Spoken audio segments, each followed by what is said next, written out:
Today we're saturated with moving images. They are no longer an event. 100 years ago, moving pictures were a miracle. When audiences saw this train coming at them, they were overwhelmed. A new art with a new power was released. This power came out of the darkness, carried on a shaft of light. It was from Europe that, in the first decades of the cinema, came some of the world's most powerful films.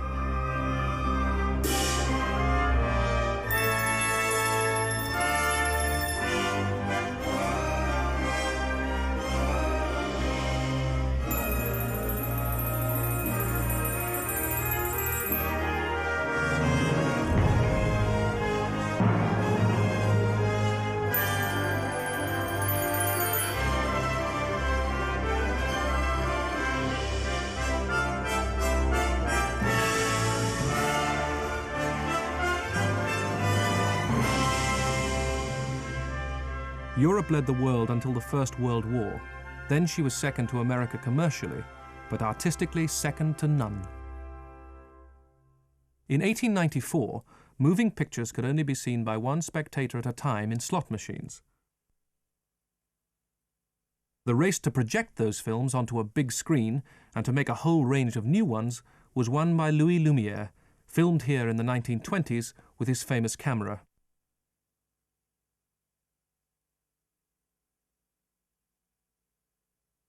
Louis Lumière and his brother Auguste had one of the largest photographic factories in Europe, and in 1895 they presented a series of moving picture shows. In December came the first show for paying customers, and this was the first film, Workers Leaving Their Factory at Lyon. At this first show, only 35 people turned up. The films lasted less than a minute. Many were home movies, Auguste Lumière with wife and baby. The audience were fascinated not so much by the baby as by the moving foliage in the background, because they'd seen only painted scenery in the theatre.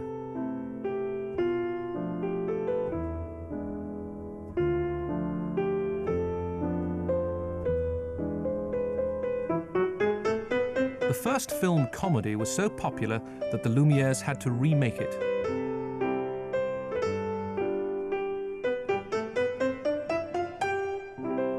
Audiences increased to thousands a day. The Lumières continued to give them familiar scenes, but when their train burst upon them in 1896, people in the front rows ducked. The Lumières were unaware of what they had started. The cinema, they said, might last 6 months, a year. But they carried on with their old ideas and developed them. A fight over a card game is interrupted by the hose pipe.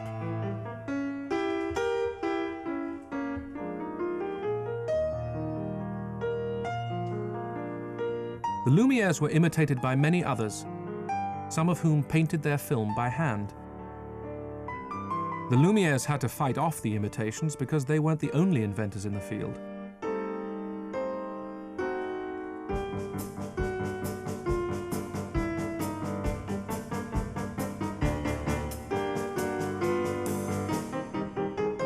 Max Skladanowsky designed an apparatus he presented in Berlin more than a month ahead of the Lumière's December show, but his bioscope was an impractical machine requiring twin projectors and was soon abandoned.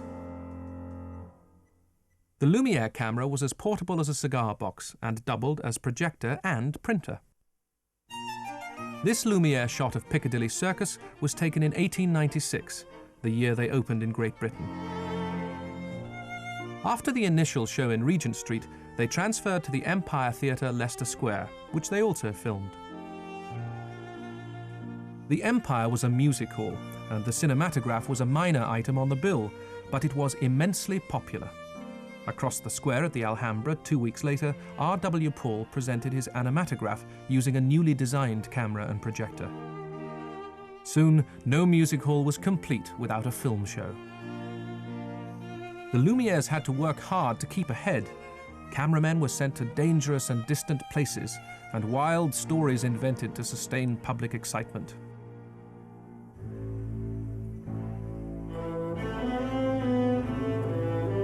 Lumiere cameramen invented the travelling shot without realizing it when they mounted the camera on a train leaving Jerusalem in 1896. And the crane shot when they showed the old Trocadero in Paris from the lift in the Eiffel Tower. The British proved as inventive as the French for a brief but glorious period around the turn of the century. Their filmmakers began to join scenes together, to edit them. Bold close-ups appeared in trick films long before they were used in dramas.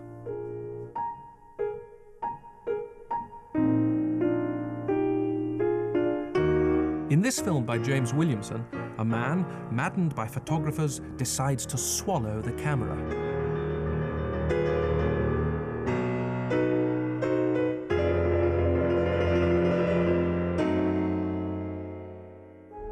The cinema in England gained prestige by the appearance of royalty. At Queen Victoria's funeral in 1901, the new king, Edward VII, held up the procession for a moment, the gesture passing into legend as the king pausing for the camera. The cinema at this period belonged primarily to the working class, who were often served by travelling showmen. The Sheffield Photographic Company were travelling showmen who also made their own films. Like many early English films, this was popular in America, and it influenced the famous American film, The Great Train Robbery.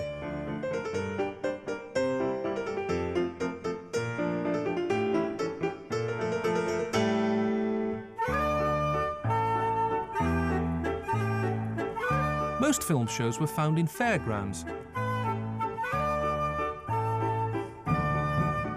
This is the only surviving shot which shows the crowds which poured into them. A country bumpkin mocks the cinematograph until, like the Lumiere train, it proves too real. The standard of presentation often left something to be desired.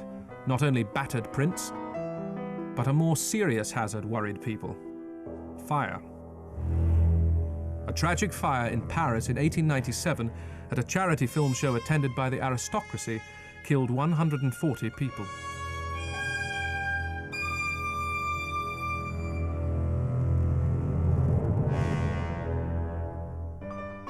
Laws were passed which led to more purpose-built cinemas. For a few coins you had a degree of comfort, women could feel safe, and there was music and sometimes the reassuring presence of a fireman.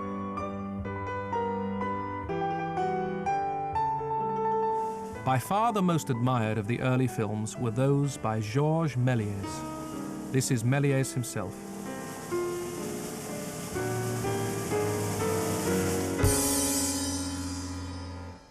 In 1896, Méliès built the first proper film studio, near Paris, where he made a vast number of astonishingly inventive films. Méliès did virtually everything. He even built his own camera, because Lumiere wouldn't sell him one, and like Buster Keaton 20 years later, he plays every member of an orchestra himself.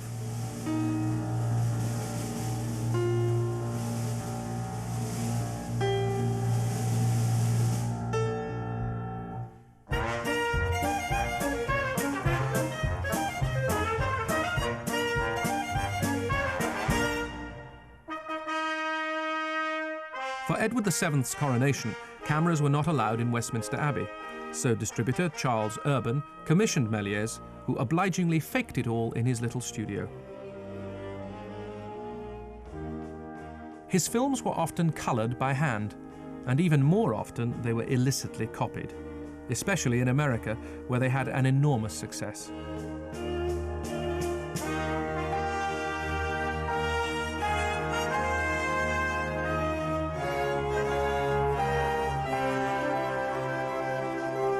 Hand colouring was painstaking and expensive, but moving pictures had a lot to measure up to. Magic lanterns, long before the cinema, had a tradition of colour and movement. Slides anticipated many of the devices of cinema.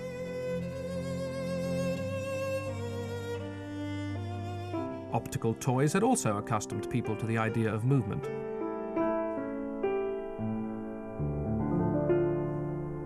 The pioneer Léon Gaumont in France saw the potential of the new moving picture. He manufactured equipment and film stock as well as producing films. His rival was the Pathé Company, whose symbol was the cockerel and whose vast output included trick films to compete with Méliès.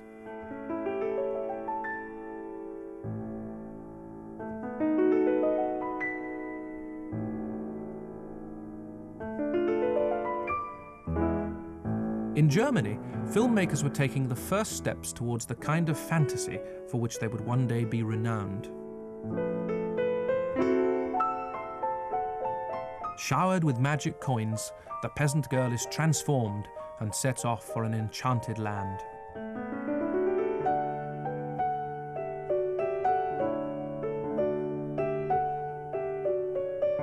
Germany's leading pioneer producer was Oskar Mester. Like all film people, Mester knew the drawing power of sex, artistically presented to avoid censorship. 20 years before the accepted arrival of sound, he and other producers presented talking pictures using the gramophone. That the pioneers could produce any sort of synchronization at this early stage was amazing.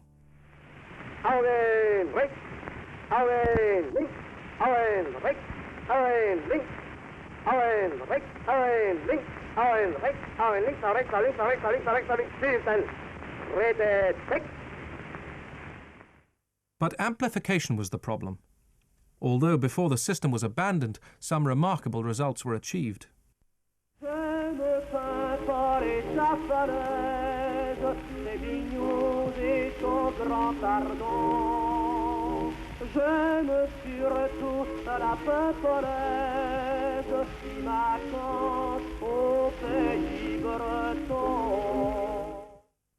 Exhibitors had long hoped for a wealthier class of patron, so films were made to resemble lavishly mounted stage plays. A company calling itself Film d'Art commissioned a score by the 73-year-old composer Saint-Saëns.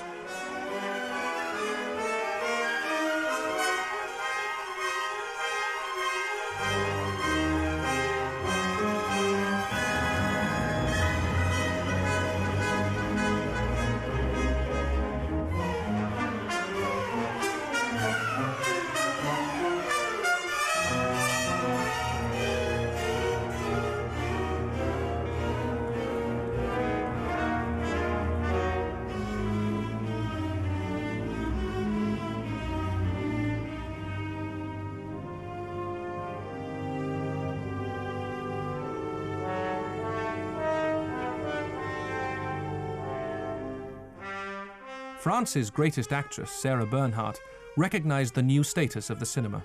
It was this hour-long production which introduced the feature film to America.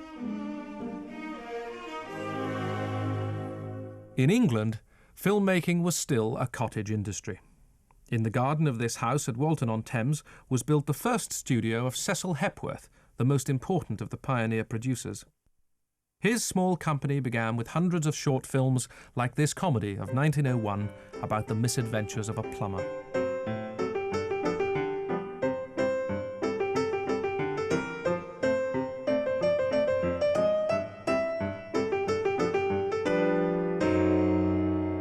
Hepworth had a dog called Blair and a baby called Barbara, and he put them both into a film in which a gypsy steals the baby and the dog sets out to find her.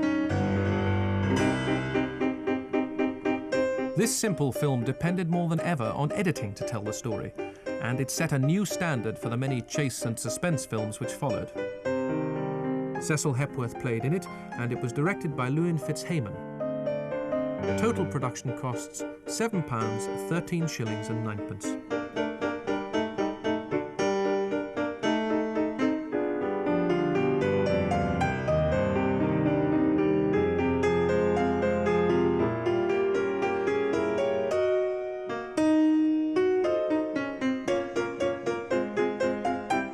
Returning to an anxious Mrs. Hepworth is the dog and, triumphantly, the baby. Epworth sold so many prints around the world, the negative wore out, and he had to remake it twice more to keep up with demand. The suspense film was brought to a fine art by the French.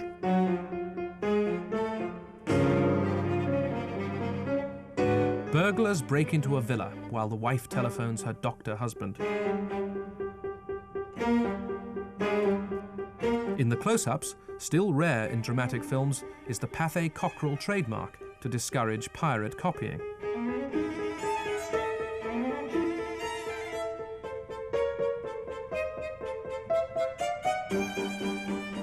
With its race to the rescue, this film resembles the work of D.W. Griffith in America, except that it was made in 1908, months before Griffith began directing.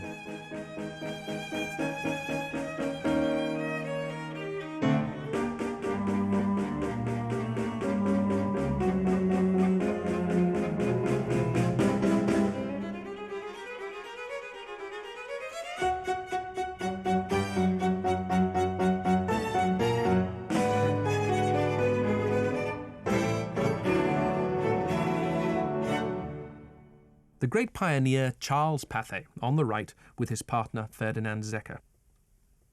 Zecker combined creativity with a strong commercial streak.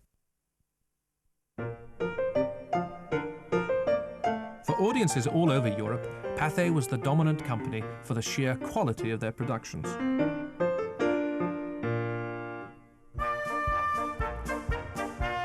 This, an advance even on Méliès, was made for Pathé by the Spaniard Segundo de Chaumont.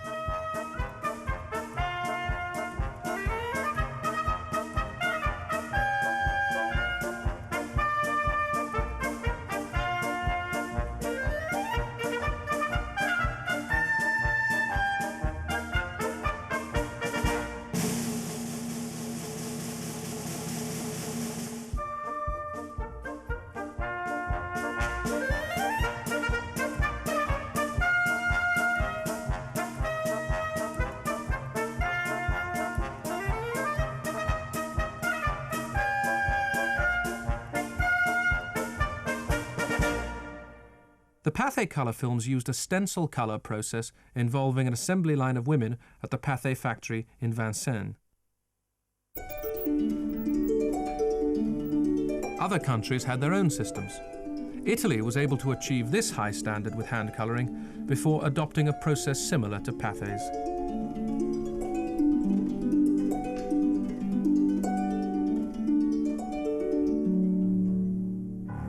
When the First Russian Revolution broke out in 1905, Ferdinand Zecker reenacted it. A shot of a real Russian battleship was followed by a reenactment of the mutiny aboard the battleship Potemkin.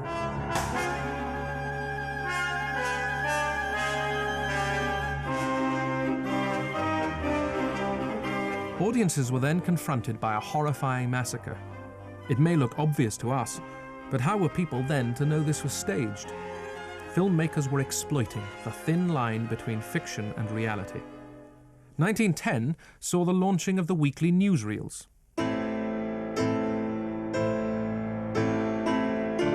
Gaumont's coverage of the siege of Sydney Street in 1911 caught the tension of an exceptionally violent event.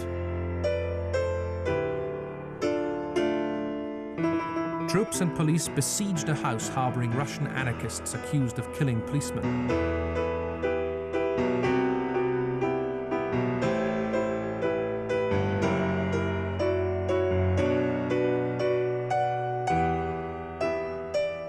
In command, Winston Churchill, the Home Secretary. The Clarendon Company of Croydon staged a siege of their own for a thriller about international spies.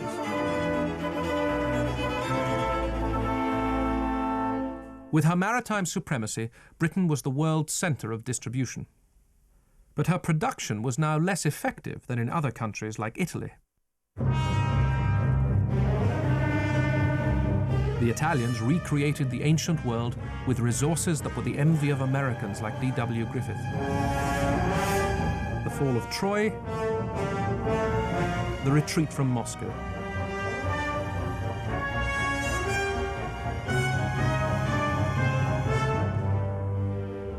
Italian cinema won a reputation for the high standard of its photography and the convincing way it recreated its distant past.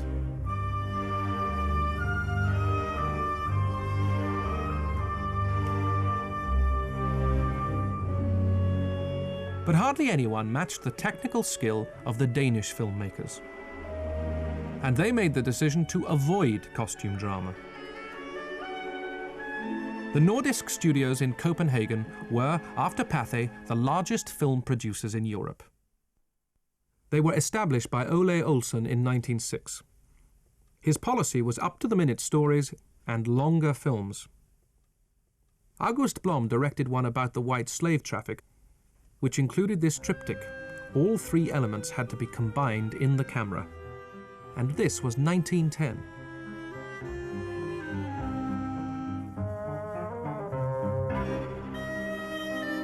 The film was set in London, and its melodrama was sensational.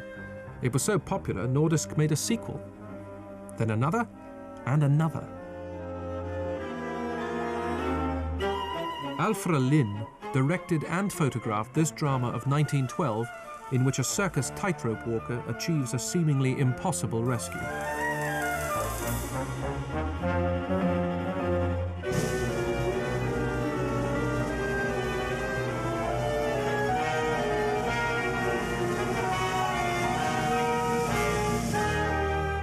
Ole Olsen quickly saw the potential of the export market. For this film, Nordisk shot a happy ending for America and Western Europe, and for the Russians, a tragic ending. Asta Nielsen was a minor theatrical actress in Denmark when she appeared in The Abyss. She had a naturalism and an erotic quality which were rare in the cinema of 1910.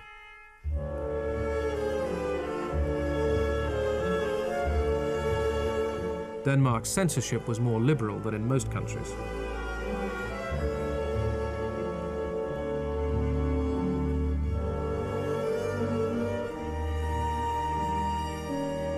Like so many Danes, she was tempted to Berlin, where producer Paul Davidson built a studio for her. Nielsen could play a working-class girl with absolute conviction. In Poor Jenny, she becomes the mistress of a wealthy man.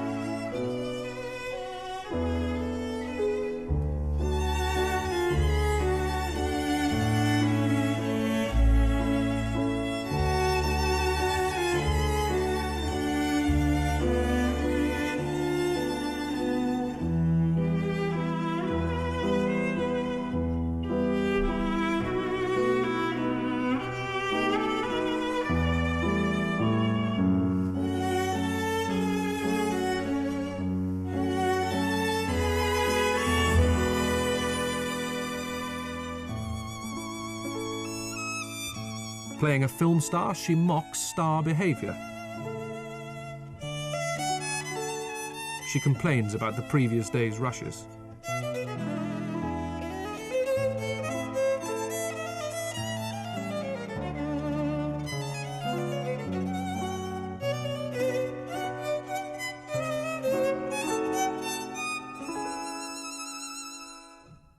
By 1912, Nielsen was Europe's most famous film actress, and cinemas were named after her.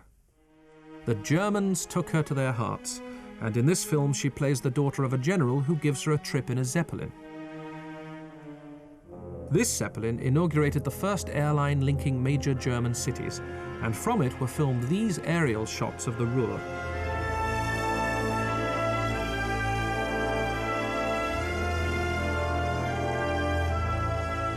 Asta Nielsen took advantage of the occasion to drop 5,000 leaflets advertising a new cinema.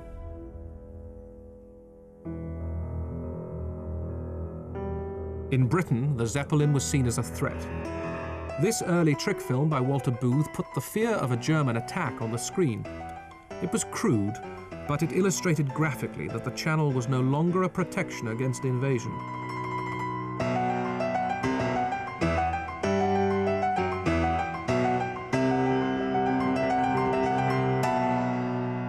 One film company exploited a useful coincidence. British and Colonial's aeroplane, the Bristol Box Kite, was featured in a spy thriller by the British and Colonial Film Company. Powered flight was less than a decade old when this film was made, and audiences were fascinated to see a flying machine at close quarters.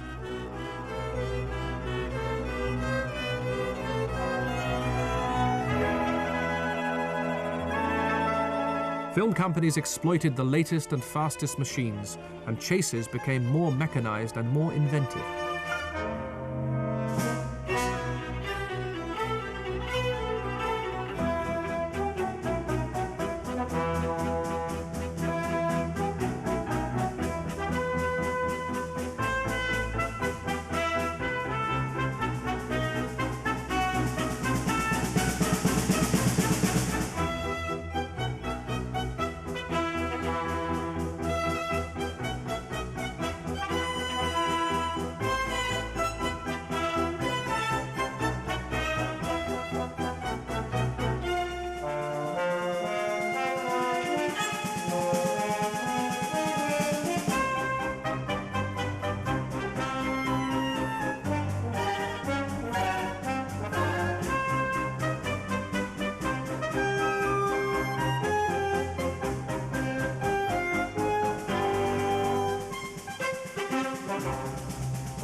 The chase had been a source of comedy in France.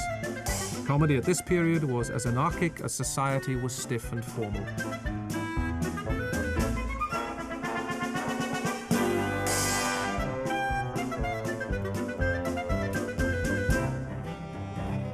This Italian parody of the tango craze appears to send actors and camera on a merry-go-round.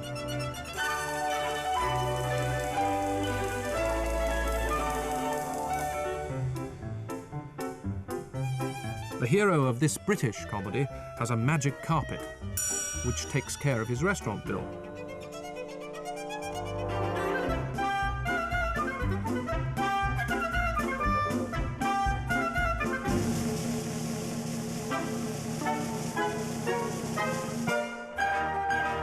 Comedies became yet more frenetic.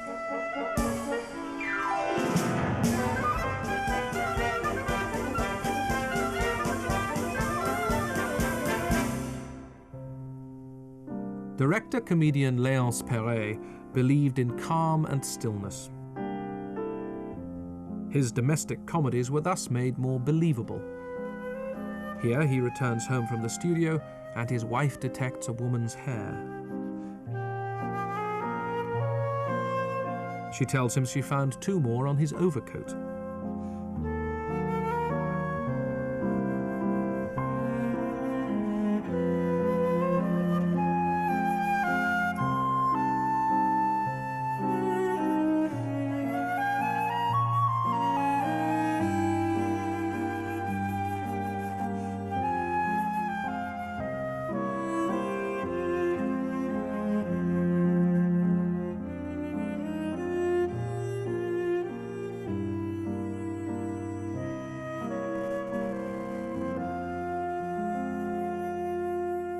By 1913, the king of comedy was Max Linder. He had started in 1905 and quickly became the first star comedian. He was one of the most imaginative filmmakers.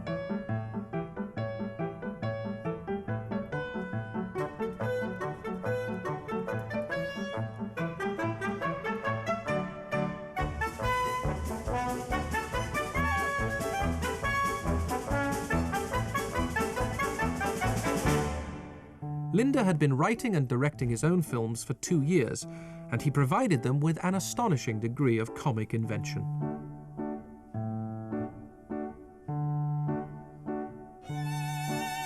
He brought an elegance to screen comedy which was too often criticized for its crudeness.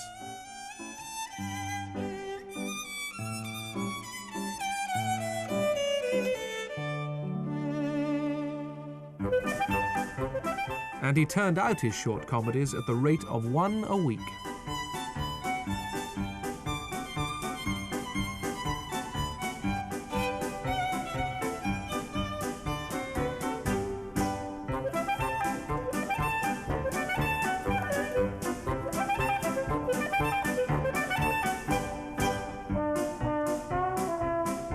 Linda was a major inspiration to Chaplin, who made this film of their meeting in 1917 and who called him "my professor."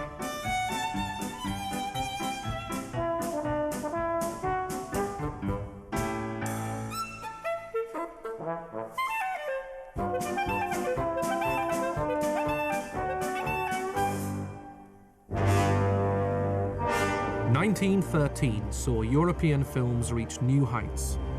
The Italian cinema was preeminent with historical epics. Quo Vadis gathered all the publicity,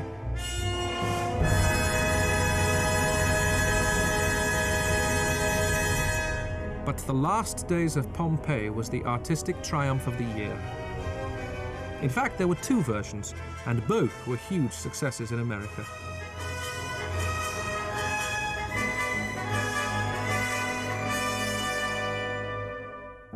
Italian industrialists poured money into the cinema. By 1913, there were 200 studios and 3 films released every day. There was employment for crowds of extras, and the cinema became a source of pride for a country otherwise so poor. In production in 1913 was Italy's greatest epic. Its design and imagery were unprecedented, and for years in American studios, tracking shots like this were referred to as Cabiria movements. The plot involved human sacrifice to the god Moloch. Larger audiences for such epics needed bigger cinemas.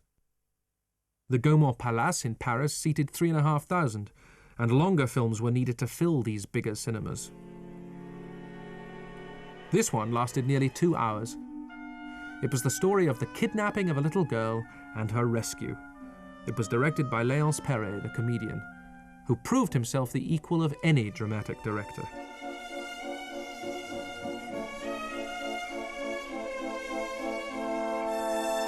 The kidnappers unite the girl with her father and then demand more money.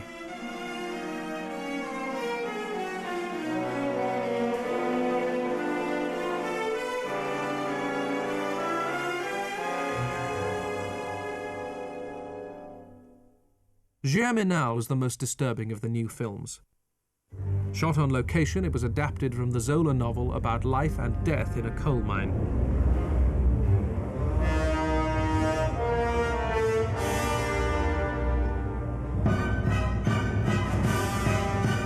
When the miners strike, the troops are brought in, making the workers more determined and more violent.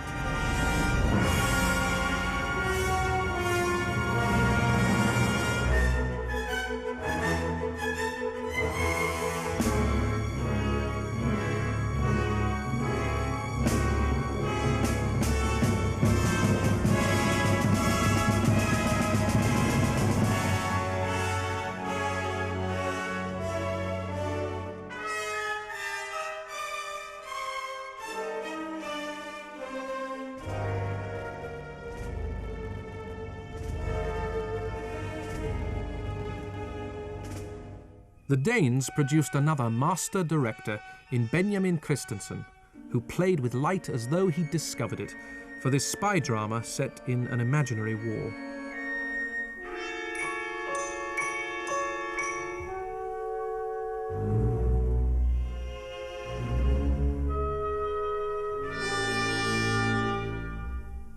In France, director Alfred Machin produced this warning against war in pathé color. The story of aviators, it was made when the military considered aeroplanes suitable for little more than reconnaissance, and no air-to-air combat had happened at all. For pre-war audiences, this was science fiction.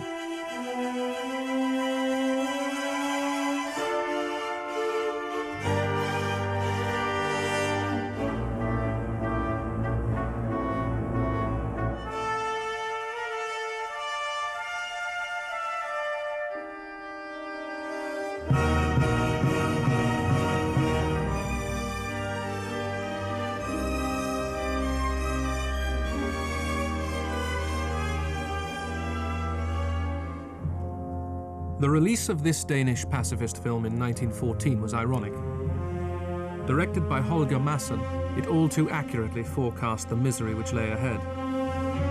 Scripted by Carl Dreyer, a great director of the future, who would be renowned for scenes like this, it was intended for the International Peace Congress to be held in Vienna in September 1914.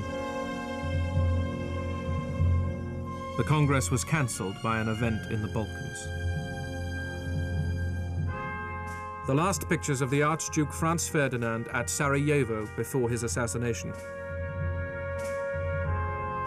A bomb has already been thrown at him, and at the town hall his driver checks the car for damage. 3 minutes after leaving the town hall he would be dead, and Europe and its film industry would be changed forever.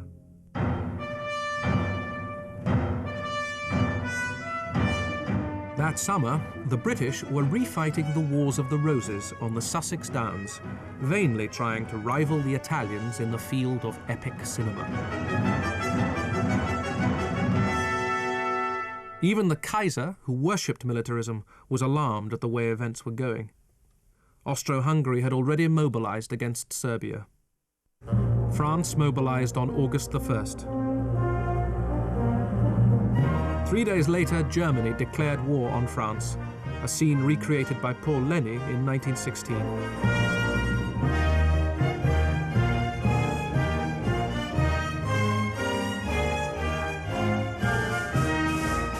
As thousands left for the front, France's film industry was paralyzed overnight. Military authorities regarded moving pictures as suitable for target practice and little else. The British Army ordered cameras to be kept away from the war zone. It was felt undignified for the services to be portrayed for the delectation of foreigners. The newsreels covered the effects of war, if not the war itself, advertising their scoops with unhealthy glee.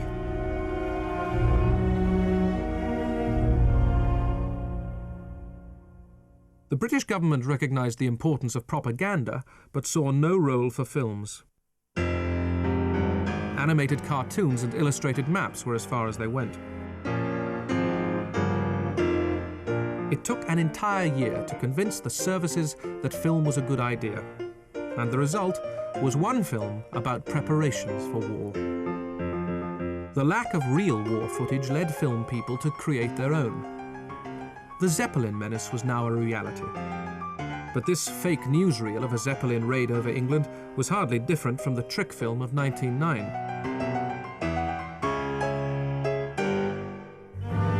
This battle from a German propaganda film probably had military assistance.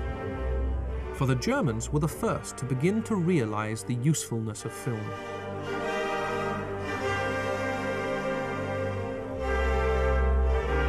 German propaganda was not aggressive. They wanted to ingratiate themselves with those they were occupying.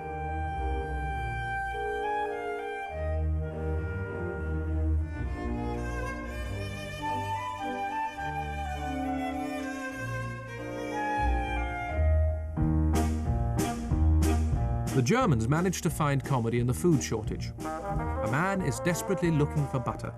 His fiancée will only marry him if he can find some.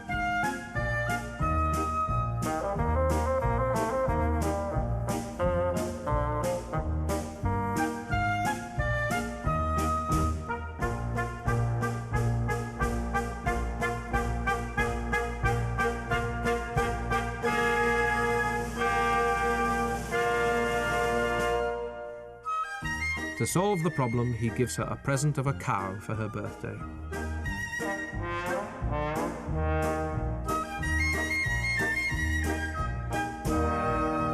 The Germans discovered the cinema during the war, and they discovered Lubitsch. Ernst Lubitsch was a Jewish comic who became a director. He had a unique talent, and what later became known as the Lubitsch touch was already apparent in his early comedies.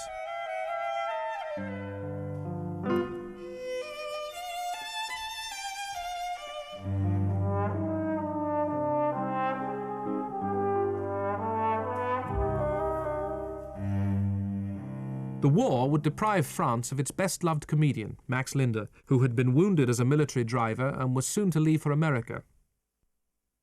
A small boy called Boudezon was one of the most popular wartime comics. Here he is in a scene from one of Louis Fayad's great serials. He also made many short films.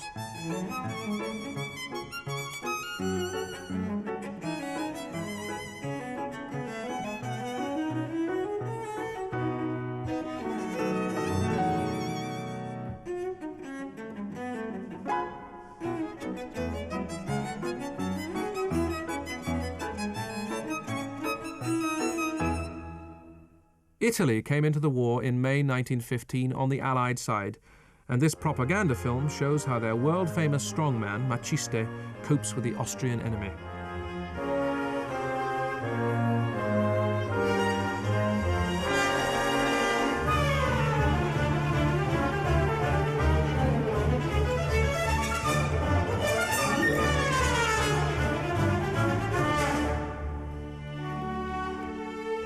Italy, which had been so admired, was forced to scale down production.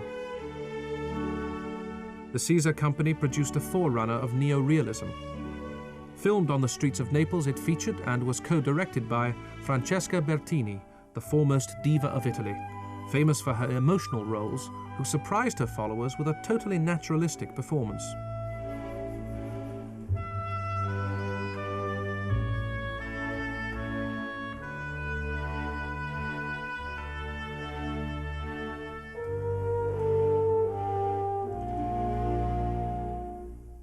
Her rival, Lydia Borelli, sustained the performances of operatic passion more in keeping with the diva. She gave a new word to the Italian language, Borellismo.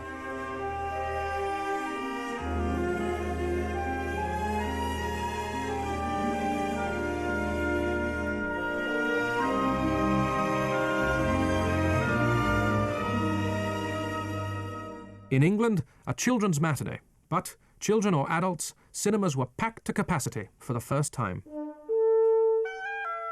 To show England, the England of tradition, the England the troops were fighting for, was considered essential. Directed by Rex Wilson, this film was chosen for the first Royal Command performance.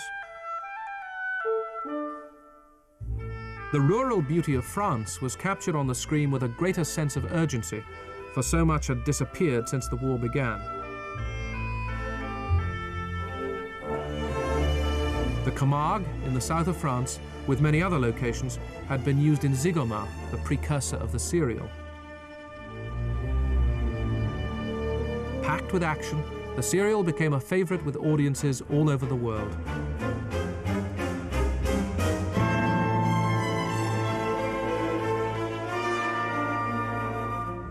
Wartime Paris was riveted by serials. In Les Vampires, directed by Louis Fayad, thieves used sleeping gas to immobilize a society party.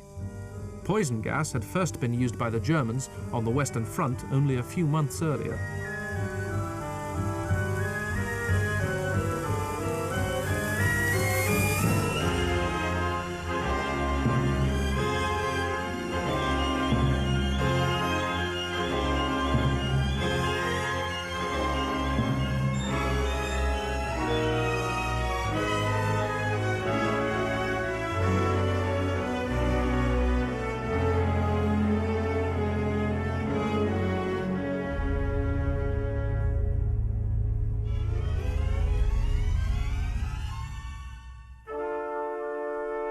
The German equivalent was Homunculus, a man created in a laboratory who tries to take over the world.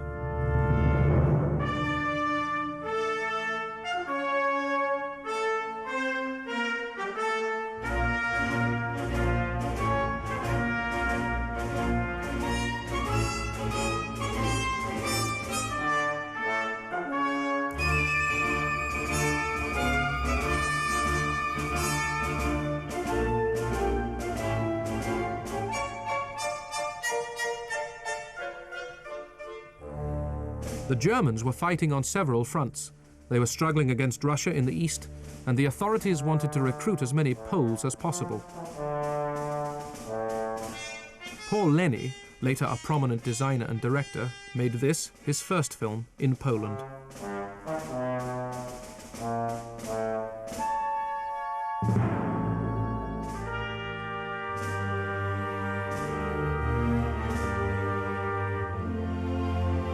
The story was of an army doctor who wins over an aristocratic Pole for the imperial cause.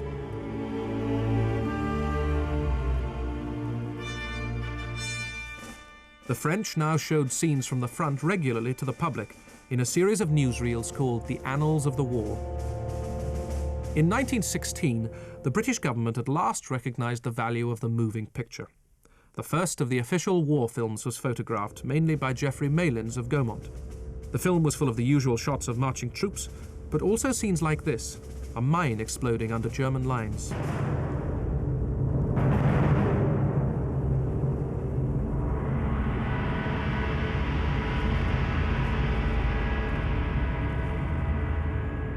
The battles may have been seen from a distance, but to the British public it was all astoundingly new. They could not know that this over-the-top scene had been restaged behind the lines, and the dying men who so shocked them were just acting. The film drew hundreds of thousands who had never been to a cinema before, and it changed the way the British saw the cinema. The War Office were now enthusiastic about films. Army officers were taught to handle film equipment at the Hepworth Company. The Canadian Lord Beaverbrook, soon to be Minister of Information, was an enthusiast for films. He commissioned a fleet of army trucks equipped with film projectors to carry the propaganda message to the most outlying villages and army camps. Films were even shown at front-line cinemas in France, some of which carried on even though shattered by shell fire and barely upright. The most popular were Chaplin films and westerns. But the soldiers particularly enjoyed war films. They would roar with laughter at films like this Danish production, modelled more on Griffith's recent Civil War epic, The Birth of a Nation, than on real warfare. The real thing bore little resemblance, but it had been captured on film. The German coverage was particularly impressive because combat units armed with cameras were sent into action by a new photographic bureau for the armed forces, BUFA, Bild- und Filmamt. They made a film about the Red Baron, Manfred von Richthofen, and the air aces on the Western Front. In one astonishing scene, an automatic camera mounted on a wing records air-to-air combat with a British plane.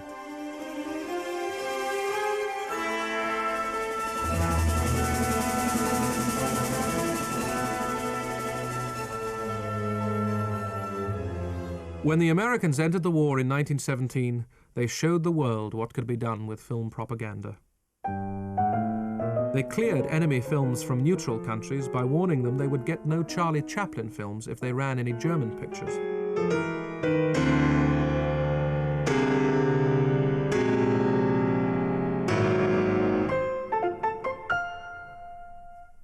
The Kaiser and his high command were disturbed by the damage caused by this propaganda. General Ludendorff wrote a document which became the foundation of a new company, UFA, UFA. It is of the utmost importance that films be made to work with the greatest possible effect. Ludendorff wanted a national propaganda machine. The bankers saw it as a chance to get their hands on state money. The filmmakers used it to make the films they wanted to make. For years, German cinema had been dominated by the Danish Nordisk Company. Now UFA, by taking over its distribution network, ended this. Yet surprisingly, UFA distributed this previously banned Nordisk pacifist film, which showed a brave nurse setting out to stop the war.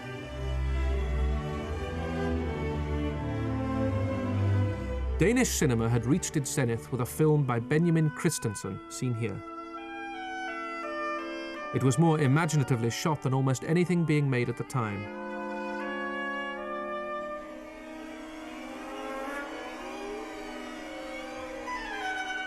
A girl in a lonely house fears an intruder.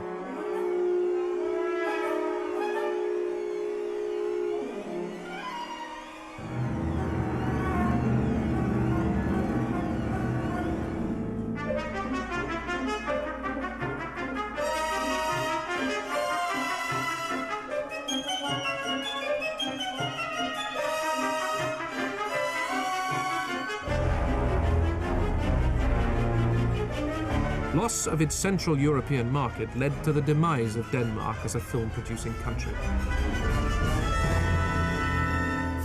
In its place would rise a new German industry, whose foundation would be UFA, formed from many disparate companies, like the one that made this film, with Paul Wegener.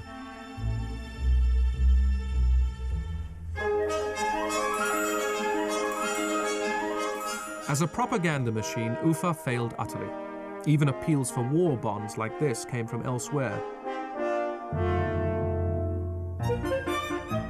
But one of the many talents they acquired was that of director Ernst Lubitsch, the former Jewish comic whose comedies were among the few pleasures for those enduring starvation and misery on the home front.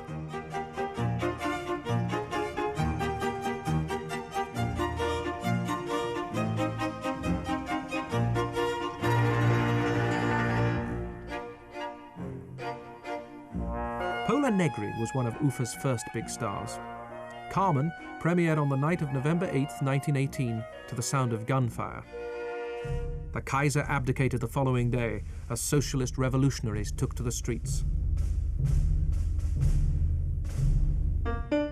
The sort of propaganda Ludendorff had hoped for was now being purveyed by the British. This Ministry of Information short was made by Hepworth.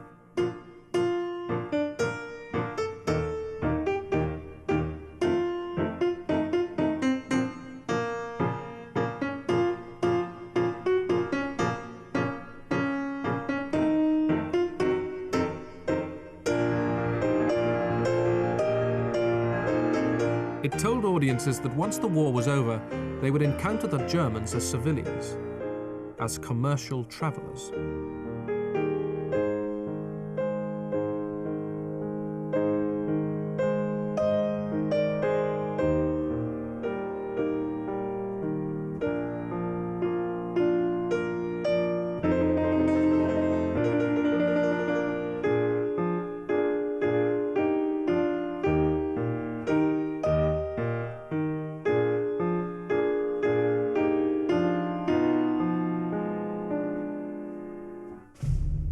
The German army had already invaded Britain in motorized convoys, according to Herbert Brennan. This Irish-American director was brought in by the British government to produce a great propaganda film on the German invasion, tying up hundreds of soldiers and probably saving their lives in the process.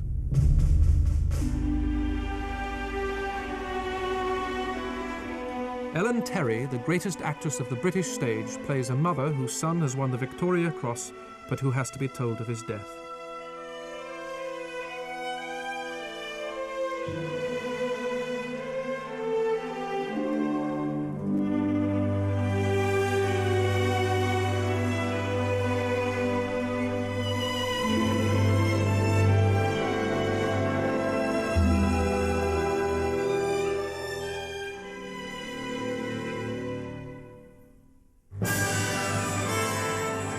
The film was overtaken by the armistice and scrapped. 4 years of war had shattered Europe, and one of the casualties was its film industry. With the loss of its world markets, it surrendered to Hollywood.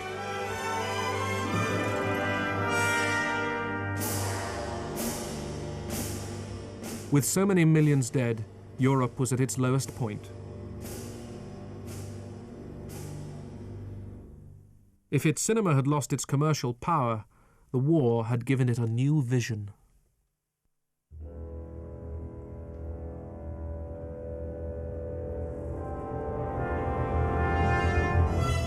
In the last days of the war, Abel Gance had begun a pacifist epic.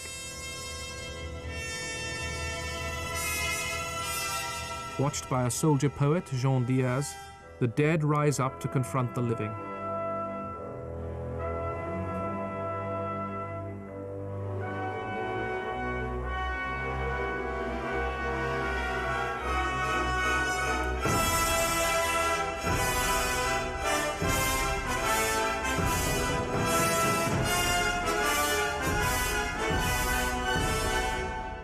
Diaz calms the terrified population, but then demands to know if the great sacrifice had been worthwhile. Have you profited from the war? What have you done since your husband was killed?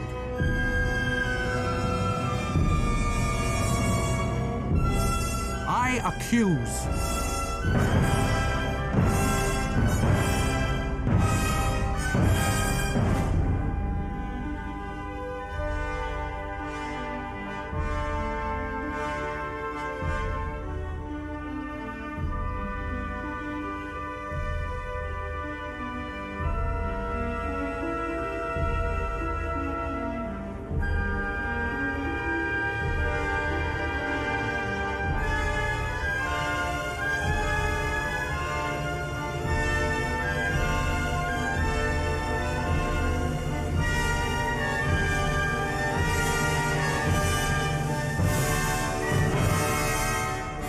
When Gauss was shooting this scene, a general asked him, "Who are you accusing?"